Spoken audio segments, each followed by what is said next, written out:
葉谷呢棟仲賣緊實體音樂嘅大廈，你冇行過入去，但係都一定會知道。Tower Records 原本喺美國起家，而家日本開到成行成市，但係美國嘅實體店早就全部執晒。日本仲好識多樣化收入來源，例如葉谷呢棟旗艦店，除咗賣碟，仲會舉辦現場演出同快閃見面會，所以就算要成9層再加個天台都唔誇張。今次就同大家解構晒每一層。喺日本佢哋自己脫離咗美國嘅總公司，咁呢個係好重要嘅一步。呢度對於近年 City Pop 嘅復興更加係功不可沒。咁例如呢一隻啦，就係 City Pop 之父山下達郎嘅作品啦。直到今日都仲堅持請嘅員工必須熱愛音樂。自分で手書きのポップを書いたりとか、熱量を込めてちっちゃい文字でレビューをバーッと書いて。Tower Records 推出嘅紀念品，你又有冇買過嚟做手信？最近はね、T シャツがすごい売れてます。今集 Big Brand Theory 同大家睇下日本 Tower Records 係點樣完勝美國本部，繼續 No Music No Life。嚟自美國嘅連鎖唱片行 Tower Records 早喺1960年由 Russell Solomon 喺加州創立，最初係喺一間叫做 Tower Theatre 嘅電影院入面，由佢爸爸開嘅一間小藥房度賣卡式帶起家嘅。60年代撞正美國嘅嬉皮文化爆發，年青人紛紛成為嬉皮士，反戰、Love and Peace， 仲有搖滾樂，更加由次文化升格成為嗰個年代嘅主旋律。美國 Tower Records 就遇正搖滾樂嘅爆發，業務亦都不斷擴展。至於今次嘅主角，日本嘅 Tower Records 就1980年喺札幌開設第一間門市，而喺 Russell 嘅自由管治作風底下，美國 Tower Records 當時對店員嘅衣着打扮係接近完全冇規範。Tower Records 亦都慢慢成為好多年青音樂狂迷中意流連嘅聖地。80年代仲連 Nirvana 嘅鼓手 Dave Grohl 都喺度打過工添，因為係得 Tower Records 先肯俾佢留長頭髮返工咋。而即使去到今時今日，呢種要店員必須熱愛音樂嘅企業文化都繼續喺日本呢度成傳。今ってやっぱりジャンルもすごく幅広いし、情報も拾えるものがすごく増えてるので、そうですね。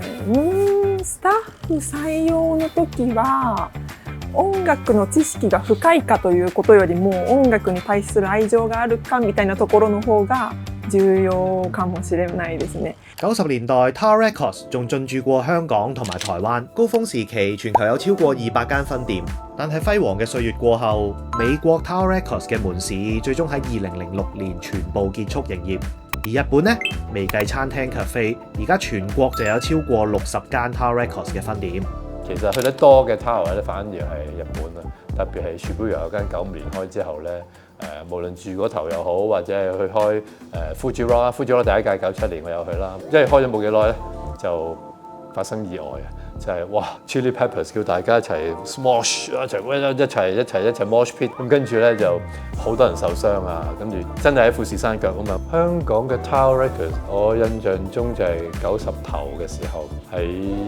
銅鑼灣 Times Square 四大廣場，咁同埋我記得嗰陣時都有啲應該係美國嘅店長啊、店員啊咁樣，都有啲 local 嘅。面對時代嘅洪流咧，美國嘅 Tower Records 咧最終宣布執笠，而其他亞洲地區都搞唔掂。偏偏日本呢間咧業務蒸蒸日上，時至今日，屹立喺硤谷嘅市中心，撐起咗日本嘅音樂同埋偶像文化，到底係點樣做到嘅呢？我哋而家就入去睇下啦。硤谷呢棟 Tower Records 真係唔講得笑，連埋地庫足足有9層，再加天台。今年2月就重新改過晒樓層嘅分佈，而家地面1樓照舊有最新嘅推介同埋大量嘅紀念品，2樓就變咗做 Tower Space Shibuya， 會舉辦同日本動漫或者偶像合作嘅快閃活動，亦都有紀念品賣。隔離仲有埋餐廳 Tower Records Cafe 添。3樓係日本音樂嘅集中地，呢度有齊 J-pop 同埋日本 indie， 仲有大量 City Pop 嘅精選添。City Pop 嚴格嚟講，其實並唔係一種音樂風格，相反原本係外地樂迷對於70尾同80年代日本某啲音樂嘅一種統稱。當時呢啲音樂都深受西方熏陶，所以即使同樣被歸類為 City Pop， 喺曲風上都可以有啲唔一樣。2010年代日本 City Pop 再次復興嘅其中一個轉捩點係2016年韓國音樂人 Nice Tempo 翻玩 City Pop 嘅經典，由竹內瑪利亞原唱嘅 Plastic Love。條片喺 YouTube 而家已經有超過1300萬個 views， 之後重新推出嘅 City Pop 專輯就越嚟越多。嚟到3樓咧，你就會見到好多唔同 City Pop 嘅作品，而近年日本嘅 City Pop 咧越來越受歡迎，Tower Records 咧真係功不可沒。咁就喺2019年日本創社40週年嘅時候咧，佢哋揾咗 City Pop 嘅代表人物永井博嚟設計咗一系列嘅 visual。咁去到2021年咧，佢哋就搞咗一個 City Pop Focus 嘅活動，精選咗大量 City Pop 嘅經典專輯，仲推出咗一新嘅合輯添。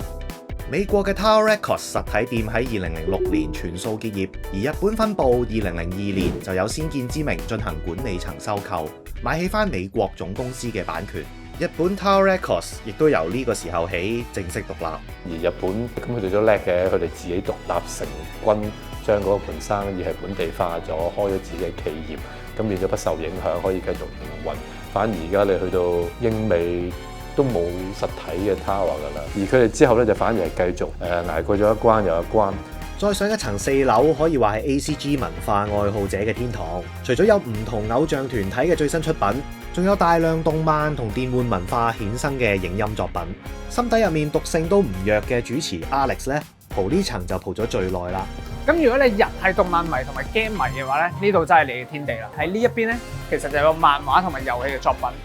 咁就係一啲動畫嘅音樂啊，或者係遊戲嘅音樂嘅跟落嚟啦。咁我自己個人私心推介梗係《女神異聞錄》啦，咁就有第5集、第3集、第4集，咁仲有合輯同埋演唱會嘅歌嘅。但係講真，私心推介咧，其實係呢個《It's a Wonderful World》嘅系列啦。咁呢隻 game 咧就還原咗成個結局嘅外貌啦。咁其中咧喺 Tower Records 咧係有任務同埋有嘢可以喺入邊買嘅，所以我記得 Tower Records 咧都係主要係因為呢隻 game。咁點解我會話呢度係動漫迷嘅天地咧？因為咧你會見到有男性聲優同埋女性聲優嘅 corner。咁因為咧其實動畫嚟講咧，聲優嚟講可以話係明星級別啦。咁佢哋有時會出啲專輯啦，例如內田真禮有啦，咁鈴村健一都有嘅。咁呢啲全部都係明星級別級數。咁香港咧其實未必咁常見啦。喺呢度咧反而就揾得齊好多專輯嘅碟啦，係相當開心。再上一層5樓就係近年勢不可擋嘅韓國 K-pop， 同時呢層亦都會搞一啲小型嘅活動，例如見面會啊、簽下名咁樣。加上 Tower Records 又會經常喺鋪頭入面舉行現場演出，喺受眾、偶像同埋 Tower Records 之間就形成一種更強嘅 bonding。踏入千禧年代，由於盜版唱片問題，加上音樂數碼化，令到傳統唱片業咧係大受打擊嘅。以美國嘅唱片總銷量為例，由巔峰時期2000年有近10億張咧，去到2013年咧就得返2億張都冇。所以咧好多傳統嘅唱片鋪頭咧做唔住，而偏偏咧呢度就係個例外啦。日本市場本身比起其他國家同地區有住更大比例嘅實體音樂支持者。翻查翻 IFPI 嘅數據，日本喺2023年實體唱片銷售收入仍然佔錄製音樂產業收入嘅39%，係當中最大比例。但係當全球市場拉勻嚟計，實體唱片銷售收入就只佔17.8%。相反 ，streaming 串流就佔成接近70%嘅收入。鐵一般嘅事實，日本 Tower Records 相比起其他地方，的確有更強大嘅後盾。日本嘅唱片店、日本嘅 live 文化，當然仲有大型嘅音樂節。舉例千禧開始嘅 Summer Sonic， 佢唔單止係一種生意咧，佢係一種文化體系，係好根深蒂固咁樣。好多年青人都成熟嘅人、退休人士好闊嘅，咁佢哋會去消費音樂。佢哋會支持偶像，佢哋好中意嘅咩 Fuji Rock 咩來日決定啊 ，Summer Sonic 來日決定啊，特別版就送多唔知咁樣，有隻特別嘅 disc 啊，跟住咧你係 member 啦，送埋張 postcard， 咁呢一種 membership 啊，同埋嗰種歸屬感啊，同埋令到你未行你先興奮，就算你一毫子都唔使，佢都唔會介意你。佢有 cafe， 佢有展覽空間。除此之外，日本 Tower Records 仲做咗一個明智嘅決定，就係喺1996年正式發起 No Music No Life 企劃。除咗成為宣傳口號，更加拉攏唔同文化界別單位合作，推出以 No Music No Life 作為主題嘅海報，就係咁成為咗樂迷收藏嘅目標。睇翻官網，1997年就出過豐川悅司同平間志，仲有淺野忠信同范野賢治。98年呢張永瀨正敏同吉田克幸都係經典。時至今日呢個口號繼續撐起 Tower Records 嘅精神。近年影海報之餘，仲跟埋 making of 同埋訪問，又揾唔同人去寫專欄。呢種對音樂嘅堅持係愛啊，定係責任啊？やっぱ日本人に向けたちゃんとした、MD っていうんですかね。場作りがちゃんと日本のタワーレコードではされてる。一つのアーティストに対して、熱意を持っているアルバイトのスタッフとかが自分で手書きのポップを書いたりとか、熱量を込めてちっちゃい文字でレビューをバーッと書いて展開を作るっていうような文化は確かアメリカではなかったんじゃないかなと思うので、ノーミュージックノーライフっていうコーポレートボイスも日本で生まれたものなので、そういった意味でも音楽に対する愛情が深いんですよみたいなことの表現をするという側面がアメリカのやり方とは日本は少し違うようになったん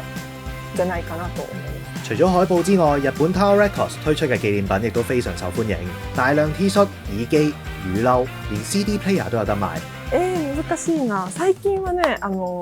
T シャツがすごい売れてます。タワーレコードってここに入ってるやつ。タワーレコードの看板の黄色と赤ってオリジナルのカラーなんですよ。他の他社とか使ってないカラーで、タワーイエロー、タワーレッド。咁我哋而家就嚟6樓啦，咁就係近年越來越受歡迎專賣黑膠嘅 Tower Vinyl。咁就喺2019年咧，原本就喺新宿開店嘅，咁去到2021年咧就搬咗嚟澀谷呢一邊，咁就有唔同類型同埋唔同時期嘅音樂，咁就喺我個身後咧有埋賣出嘅 counter 添，咁就有好多唔同二手嘅真品等落埋嚟尋寶㗎。咁除咗黑膠唱片有得賣之外咧，喺呢邊，咁連黑膠嘅唱頭咧 cartridge 咧都有得買嘅。咁隨住復古音樂文化嘅興起啦，咁你會喺呢一度咧見到好多嘅騎石帶嘅，咁例如呢一隻啦，就係 City Pop 之父山下達郎嘅作品啦。點知啊 ，Tower Vinyl 呢度包羅嘅復古音樂元素，仲有近年好受歡迎嘅古着 band T， 左邊 Ramones， 右邊 AC/DC， 中意得呢兩隊嘅應該都唔後生啦。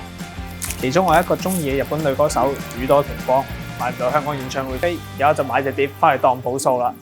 再上到嚟7樓就有外國音樂同電影 soundtrack， 8樓咧就係賣古典樂嘅。至於地庫嘅 Club Studio 同埋天台都係可以用嚟舉辦展覽同埋表演嘅場地。7樓呢個叫 Piper House 嘅買手角落特別值得留意。原本係一間喺南青山嘅同名傳奇唱片行，主理人長門芳郎曾經係山下達郎單飛前樂團 Sugababes 嘅經理人。唱片行喺1975年11月開業，直到1989年6月結業。喺澀谷係音樂文化崛起前擔當起先鋒嘅角色。2016年開始，澀谷 Tower Records 就同長門先生合作，由佢嚟揀賣啲咩音樂，令呢間傳奇唱片行能夠以快閃形式登場。但係由於實在太受歡迎，閃下閃下就一路保留到而家啦。匠人精神 craftsmanship， 佢可能